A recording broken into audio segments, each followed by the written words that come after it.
શિવ મહાપણમાં કહ્યું કે હિમાલય પહાડમાં બેસીને કોઈ સંત, કોઈ સાધુ 12 વર્ષનું કઠિન તપ કરે ને 12 વર્ષનું કઠિન તપ કરવાનું જે ફળ મળે એ ફળ મારા મહાદેવની કથા સાંભળવા માત્રથી પ્રાપ્ત થાય. કેટલો મહિમા! અને ભગવાન વ્યાસે તો તેમ કહ્યું કે જે ભગવાન મહાદેવની કથાનું શ્રવણ કરે છે, રુદ્રા એવનઃ સંશય, इसमें કોઈ સંશય નહીં, એ તો સાક્ષાત રુદ્ર તુલ્ય છે. બિરાજો કેટલા કેટલા કેટલા બધા રુદ્ર તુલ્ય છે. આપ સૌ કથા સાંભળનાર માટે કહ્યું કે રુદ્ર તુલ્ય ભગવાન મહાદેવનું સ્વરૂપ છે, જે કથાનું શ્રવણ કરે છે. આ મહિમા છે કથા સાંભળવાનો. તો ભગવાન વ્યાસજી હવે કથાનો પ્રારંભ કરે છે. સૂતને મહાભાગ્યવાન કહે છે.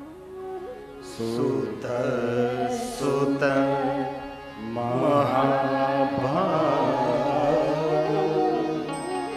ચિરંજીવન સુખી ભવ યસ્રાવયસી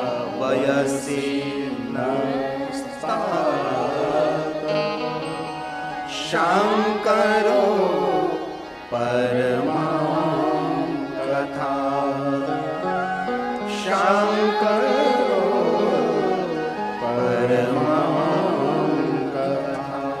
મહાત્માઓએ કહ્યું, હે સુત પુરાણજી, તમે મહાભાગ્યવાન છો. ખૂબ જીવો, ખૂબ લાંબુ જીવો, સુખી થાઓ. અને શું કહ્યું? માનવ માત્રને સુખ અને શાંતિ આપનારી કથા કહો. કથા શું આપે? સુની મહેશ પરમ સુખમાન. સુખ નહીં, પરમ સુખની ઉપલબ્ધિ કરાવનારી આ ભગવાનની કથા છે. કથા આનંદ ના આપે, કથા પરમ આનંદને આપનારી કથા છે. તેથી કથાનું શ્રવણ કરનારને સામાન્ય ન દેખવા, એ બહુ મહાન હોય છે, બહુ જ પુણ્યવાન હોય છે. અનંત જન્મનું પુણ્ય જ્યારે એકત્ર થાય ત્યારે ભગવાન મહાદેવની કથા સાંભળવાનો અવસર મળે. આવું શિવ મહાપણમાં મહર્ષિ ભગવાન વ્યાસજી બોલ્યા છે. તેથી બહુ મહિમા છે પ્રભુની કથા શ્રવણ કરવાનો. શાંકરો પરમામ કથામ, માનવ માત્રનો પરમ મંગલ કરનારી ભગવાન મહાદેવની આપ હવે અમને કથા કહો. હવે કથાનો પ્રારંભ થાય છે. એટલે હું આ 1 કલાકથી બોલું એ કથા જ કહેવાય. હો પછી એવું નહીં સમજતા કે કથાનો પ્રારંભ ક્યારે થશે. જે રામચરિત માનસમાં તુલસીએ કથા કહી, નારદની કથા, એ કથા શિવ મહાપણમાં પણ છે. પરંતુ તે કથા આપણે બહુ વારંવાર શ્રવણ કર્યું હોય, તેથી નારદની હું કથા કહેતો નથી. શિવ મહાપણની 2 મહાત્મ્ય કથાઓ પણ છે ને. દેવરાજ નામના બ્રાહ્મણની કથા છે, બીજી કથા બિદુંગ અને સુંચુલાજીની પણ કથા છે. એ બંને કથાઓને પગે લાગુ, પ્રણામ કરું. નારદના ચરિત્રને પ્રણામ કરું. મુનિ સતમહ નારદો. પણ હું કથાના મંડાણ જલ્દી કરવા માંગુ છું, તેથી આ બધી જ કથાઓને પ્રણામ કરી, વંદન કરીને કથાને જલ્દી જલ્દી હું પ્રવેશ કરું. આપ સૌ જાણો છો તે રીતે નારદે તપ કર્યું. નારદને તપનું અભિમાન આવ્યું. જો તમે, નારદને તપનું અભિમાન આવ્યું તો પણ નારદનું પુણ્ય જ ગયું. હવે તપ કરવાથી અભિમાન આવે ને જો પુણ્ય જતું રહેતું હોય તો આપણને તો સાંસારિક વસ્તુ થોડી ઘણી મળી ગઈ હોય ને અભિમાન આવે છે, તો પુણ્ય કેવી રીતે આપણી પાસે રહે? નારદે અભિમાન કર્યું, નારદે ક્રોધ કર્યો છે અને ભગવાન મહાદેવના ગણોને શ્રાપ આપ્યો છે કે તમે રાક્ષસ થશો. તેથી રાવણને કુંભકર્ણ થયા છે. ભગવાન વિષ્ણુનો અનાદર કર્યો છે અને કહ્યું કે તમે નારણમાંથી નર રૂપ ધારણ કરો. તેથી ભગવાન શ્રી રામ તરીકે ભગવાન વિષ્ણુ પ્રગટ થયા. નારદે મહાદેવના ગણોને શ્રાપ આપ્યો, વિષ્ણુનો અનાદર કર્યો છે. આ બધું નારદે કર્યું, પણ તેના બદલામાં નારદને શું મળ્યું? સંતાપ, અભિમાન, ક્રોધ, બીજાનો અનાદર કરીએ, કોઈનું અપમાન કરીએ, કોઈને શ્રાપ આપીએ, કોઈના માટે ખોટું વિચારીએ, કોઈના માટે ખરાબ બોલીએ, તેના બદલામાં આપણને શું મળે છે? તો કે સંતાપ, ઉદ્વેગ, ભય, પુણ્યનો ક્ષય, પતન, બરબાદી, આ બધું જ મળે છે. કોઈ કહે મને બરબાદ થવું છે તો એને કહેવાનું તું અહંકાર કર, અભિમાન કર, તું બીજાનો અનાદર કર, દરેકનું અપમાન કર.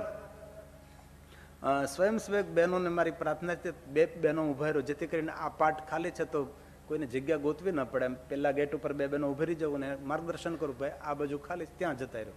કારણ કે માણસો અટવાય એટલે 2 બહેનો ઊભી થઈને સામા ગેટ ઉપર જાય અને ત્યાં જઈ અને ગાઈડલાઈન કરે કે ભાઈ કે આ બાજુ થોડા સોફા ખાલી છે ત્યાં બેસી. પેલા ગેટ ઉપર ઉભા રહ્યો, ત્યાં ઉભા રહી ત્યાં આવે ને કહેવાનું જો બોલવાનું નહીં, આમ મૂંગા કેમ બોલે, મૂંગ એમ કરવાનું એટલે અવાજ ન થાય. કારણ કે આમથી આવે એટલે સીધા આ બાજુ બેસે એટલે આ બાજુ જગ્યા ન હોય એટલે તમારે આમ થોડુંક સંકડાશમાં બેસવું પડે. તેના કરતાં આ બાજુ થોડુંક ખાલી છે એટલે ત્યાં બેસી શકાય. હવે નારદને સંતાપ જાગ્યો છે. નારદ વિષ્ણુ ભગવાનને કહે છે કે ભગવાન, મેં શિવગણોને શ્રાપ આપ્યો, વિષ્ણુ ભગવાન મેં તમારો અનાદર કર્યો, મારા હૃદયમાં સંતાપ જાગ્યો છે. વિષ્ણુ ભગવાન બહુ સરસ બોલે છે. વિષ્ણુ ભગવાન કહે છે નારદ સાંભળો, અભિમાન એ પતનનો માર્ગ, અભિમાન એ દુઃખનો માર્ગ, અભિમાન એ પડતીનો માર્ગ. અને તમે ક્રોધ કર્યો. નારદ ક્રોધ તો પુણ્યનો ક્ષય કરે છે. અને જ્યારે નારદ પુણ્યનો ક્ષય થાય ત્યારે સંતાપ જાગે. કોઈને શ્રાપ આપીએ આપણે નારદ, હવે એમનું તો અહિત થતું થાય પણ આપણું તો અહિત થવા લાગે છે. તેથી નારદ સાધુ પુરુષોએ, સજ્જન પુરુષોએ, પુણ્યવાન પુરુષોએ કોઈને શ્રાપ ન આપવો અને કોઈના માટે ખરાબ વિચારવું નહીં. નારદ કહે છે ભગવાન વિષ્ણુ, સંતાપમાંથી છૂટવા માટે મારે શું કરવું જોઈએ? હવે ભગવાન વિષ્ણુ કહે છે નારદ, સંતાપમાંથી છૂટવા માટે પહેલો માર્ગ છે. આ શ્લોક વિષ્ણુ ભગવાનના મુખમાંથી પ્રગટ થાય અને શિવ કથા વિષ્ણુના મુખમાંથી પ્રગટ થાય છે. સ્વયં ભગવાન વિષ્ણુ બોલ્યા છે, આપાદ મસ્તકં સૌમ્યં ભસ્મનોદ તુલ્ય સાદર. આ શ્લોક વિષ્ણુ ભગવાનના મુખમાંથી પ્રગટ થયો છે. રાજુભાઈ, ભારતીબેન, તમારા બાળકોને ગુજરાતી થોડું ઘણું સમજાય છે ને? હું બોલું એ સમજી શકે છે ને? ક્યાં એમના છોકરા કોણ કામ કરો તો? બંને દીકરા દીકરી તમે 2 છો? હા બેટા, ખૂબ તાળીઓ વડે વધાવો 2 બાળકોને. મેં કીધું હતું મને નામ આપજો. નામ શું છે આમાં? તે હું લખ્યું એટલે આમાં કે ઉકલતું નથી મને. શયન, શયન નામ છે. શયન, શયન. અને તનિક્ષા, તનિક્ષા. કેટલા સરસ નામ છે. વાહ, ખૂબ તાલીઓ વડે બિરદાવો દીકરાઓને. બોલો લ્યો, આ પરદેશના દીકરા દીકરીઓ તો પણ આમ કેમ ધ્યાનથી કથા સાંભળે છે. એટલે તમે કથામાં ધ્યાન રાખજો. એટલે તમે તાર ન સાંભળો તો કઈ નહીં, પણ ઓલો કેમેરા વાળા તમારા ઉપર તાટકેલા હોય. પછી તમે જો કઈક આમ તેમ બોલો આમ કરતા હશો ને, તો તમે જયારે તમારી કેસેટ જોશો ને ત્યારે તમને બહુ શરમ લાગશે કે આ ક્યાં કર્યું. અને કથામાં દરેકે સાવધાન રહેવું, કારણ કે આ છે ને 1, 2, 3, 4 ને 5 જણા ચોર પકડે. એટલે તમને કોઈ સમય એ રેકોર્ડ કરતા હોય, તમે કંઈક મોબાઈલમાં ફાફા મારતા હો, કાં ઝોલા ખાતા હો, કાં બેઠા બેઠા માથામાં ખંજવાળતા હોય, તે થોડીક સાવધાની જરૂરી છે. આ પહેલો ઉપાય ભગવાન વિષ્ણુ કહે. સંતાપમાંથી છૂટવા માટે શું કરવું? તો કે ભાલમાં ભસ્મનું ત્રિપુંડ કરો. અને કોઈ પણ સમય અંદરથી આમ આપણને સંતાપ થાય, ઉદ્વેગ થાય, ભય લાગે, થાય ને એવું ક્યારેક થાય ને, ભય લાગે આપણને અંદરથી, ડર લાગે. ડર કઈ વસ્તુનો ડર લાગે એને આપણને ખબર નથી, પણ ક્યારેક ક્યારેક એવો ડર લાગે અંદરથી, કોઈ ભય આપણને સતાવે. ત્યારે શું કરવું? તો વિષ્ણુ ભગવાને કહ્યું છે ભાલમાં ભસ્મનું ત્રિપુંડ કરો અથવા ભસ્મની બિંદી કરો. આ વિષ્ણુ ભગવાનનો કહેલો ઉપાય છે. અને શિવપુરાણમાં તો ભસ્મનો મહિમા અનંત ભગવાન મહાદેવે ભવાનીને કહ્યો છે. ઉમા કહું મેં અનુભવ અપના સત હરિ ભજન જગત સબ સપના. જગતના સાર તત્વ રૂપે મારા અંગ ઉપર હું ભસ્મ લગાડું છું. શંકરજીને ભસ્મ વાલે છે. ભસ્મ એટલે રાખ. ઓમ અગ્નિરીતિ ભસ્મ, વાયુરીતિ ભસ્મ, જલમિતિ ભસ્મ, સ્થલમિતિ ભસ્મ, લોકાગ્નિ જનિત ભસ્મ, શિવાગ્નિ જનિત ભસ્મ, વેદાગ્નિ જનિત ભસ્મ, દેવાગ્નિ જનિત ભસ્મ, સ્વલત ભસ્મ, સોરત ભસ્મ, અગ્નિ ભસ્મ. પરંતુ આ બધી જ ભસ્મ શિવજી ધારણ ન કરે. ન સુવર્ણ ભસ્મ, ન રજત ભસ્મ, ન યજ્ઞકુંડની ભસ્મ. શંકરજી આપણા અંગ પર, પોતાના અંગ પર ભસ્મ લગાવે તો કઈ ભસ્મ લગાવે છે?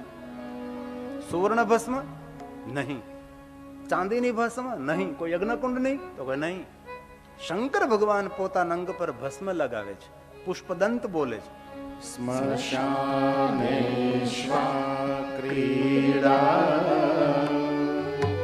સ્મર હર નિશાચા સહચર. સ્મશાનની ભસ્મ શંકર ભગવાન પોતાના અંગ પર લગાવે છે. ક્યારે પ્રશ્ન થવો જોઈએ કે સ્મશાનની ભસ્મ શા માટે ભાઈ? શંકરજી ધારે તો સુવર્ણ ભસ્મ, સોનામાંથી બનાવેલી ભસ્મ અંગ પર લગાડી શકે. ચાંદીમાંથી બનાવેલી ભસ્મ, રજત ભસ્મ, કોઈ યજ્ઞકુંડની, કોઈ શિવાગ્નિ જનિત વેદા. અસ્ત થતો સૂર્ય મૃત્યુનો સંદેશ આપે છે. સુકાતા વૃક્ષો મૃત્યુનો સંદેશ આપે છે. પુષ્પો ખીલીને ખરીને કરમાઈને મૃત્યુનો સંદેશ આપે છે. સરોવર ને સરિતા સુકાઈને મૃત્યુનો સંદેશ આપે છે. દીપ પોતાના દિવેલને ખાલી કરે છે, દીપ બુરજાઈને મૃત્યુનો સંદેશ આપે છે. એક માણસ નહીં, હજારો માણસ મૃત્યુ પામીને મૃત્યુનો સંદેશ આપે છે. પણ દુનિયામાં કેટલા માણસો છે પોતાના મૃત્યુને ગંભીરતાપૂર્વક વિચારે છે? કેટલા માણસો છે જે જીવનનું પરમ સત્ય છે, જીવનનું પરમ રહસ્ય છે અને ગોપનીય છે? મૃત્યુ ગોપનીય છે. આમાંથી કોઈની પાસે મૃત્યુની કોઈ તારીખ ખરી કે ભાઈ 2 વર્ષ પછી, 5 વર્ષ પછી, 10 વર્ષ પછી મારે મરી જવાનું છે?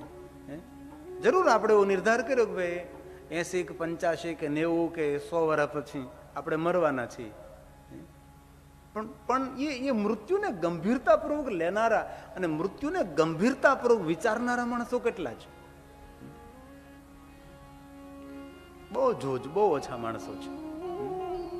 અને જે માણસોએ પોતાના મૃત્યુને ગંભીરતાપૂર્વક વિચાર્યું છે એ માણસ દેવાલયમાં હોય, એ માણસ શિવાલયમાં હોય, એ માણસ પરમાત્માનું આરાધન કરતો હોય, એ માનવ પરમાત્માને પ્રણામ કરતો હોય, સત્કર્મો કરતો હોય. અને જે માણસને પોતાના મૃત્યુની ઓળખાણ થઈ ગઈ છે એવા જ માણસો આવી ભગવાનની કથાનું આયોજન પણ કરતા હોય અને કથાનું શ્રવણ પણ કરતા હોય છે. જીવનની જેને ઓળખાણ થઈ ગઈ છે, મૃત્યુની જેને ઓળખાણ થઈ ગઈ છે. શંકર એક એવા દેવ છે, મૃત્યુની ઓળખાણ કરાવનારા દેવ છે અને મૃત્યુના ભયમાંથી મુક્ત કરાવનારા દેવ ભગવાન મહાદેવ છે. આપણે જ આપણે જાતને પ્રશ્ન કરીએ કે આપણે દિવસમાં કેટલી વાર આપણા મૃત્યુને વિચારીએ છીએ? બહુ જોજ, બહુ ઓછા માણસો હોય છે. તેથી આ જન્મ મળ્યો છે એ જન્મનો ઉત્સવ ઉજવીએ આપણે. બાકી તો મૃત્યુ ક્યારે આવે, ક્યાં સ્થાને આવે, કઈ રીતે આવે તેની આ દુનિયામાં કોઈને ખબર નથી. રહસ્યથી ભરેલું આ જીવન, જીવનનો ગોપનીયમાં ગોપનીય વસ્તુ એ મૃત્યુ છે. તેથી જેટલું થાય તેટલું આત્મકલ્યાણ, સત્કર્મ, સત્પ્રવૃત્તિ, સદભક્તિ.